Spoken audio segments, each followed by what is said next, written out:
Kusog nga tugtog sa pagmaya og pagdayeg sa Ginoo ang madungog sa sulod sa Kingdom of Jesus Christ compound. Madunggan kini sa tanan hilabi na sa mga pulis nga nag-serve og warrant of arrest batok kang Pastor Apollo Quibloy nga founder sa KOJC ug mga co-accused niini.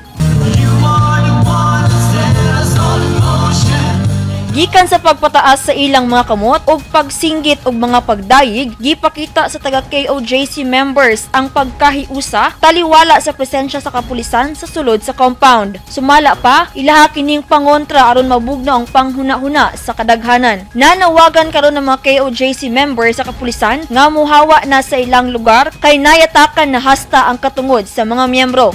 Pagdating po sa accountability, hugas kamay po.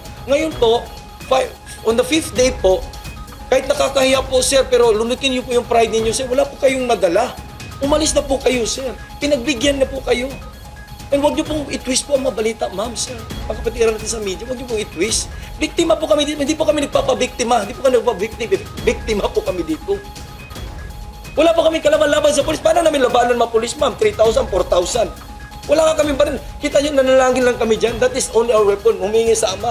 Apan, gibarugan sa mga pulis nga magpabilin sila sa compound kay naara sa sulod ang ilang gipangita. With regard po doon sa clarificatory order, yung issue po ng legal dito po sa RTC sa Davao City, it only reinforces the position of the PNP that the TPO issued by the court report does not prevent the PNP, the PRO 11, in implementing the warrant of arrest against Pastor Quibloy and 4 others. Kagahapon, ikalima kaadlaw sa pagpangita sa pastor o gitugutan na nila nga makasulod ang media. Ug hangtod karon nga ikaunom kaadlaw sa KOJC saga, wala pa gyud maaresto ang mga wanted sa balaod. Shiny Bulyaser, Newsline Philippines, stay safe!